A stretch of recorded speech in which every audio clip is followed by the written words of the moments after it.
What is up, party people? It's your boy Voltron with an AMP video.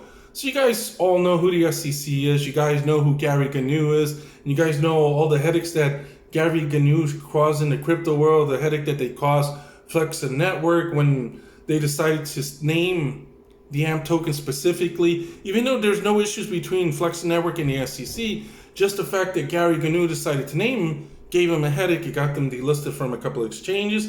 You know, and it's just bad. The SEC is encroaching on the AMP community.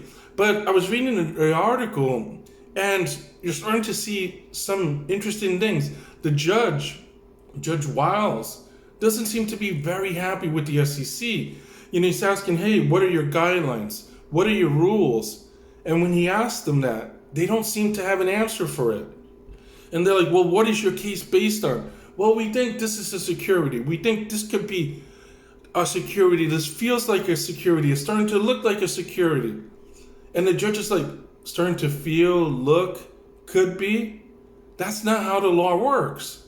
The law is exact. It's either is or it isn't. There's no could be, possibly is, potentially. You guys need to prove your case. I want you to tell me what you guys are trying to accomplish here. Tell us what these guidelines are. And the SEC is like,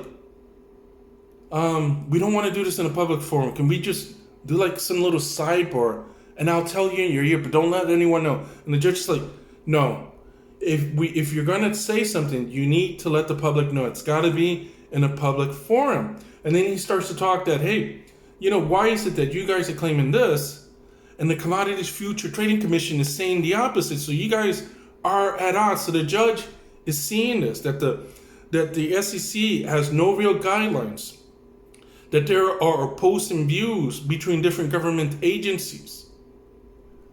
And this could be good news because ultimately we are going to probably have some sort of regulations. And what seems to be the case now is that there are companies that when they have to take on the SEC, they just settle. And what happens in those situations is that the SEC gains more power because they're like, hey, we'll go after this company next. They're going to settle. We'll get some money.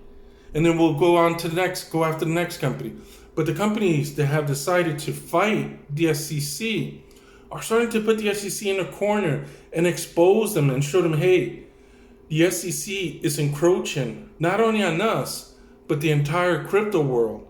They are trying to apply laws that are antiquated into modern technology, and it just isn't working.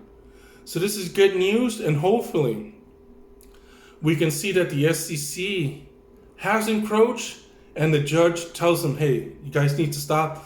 Either come up with guidelines or stop. Anyway, guys, until next time, peace out, safe and best.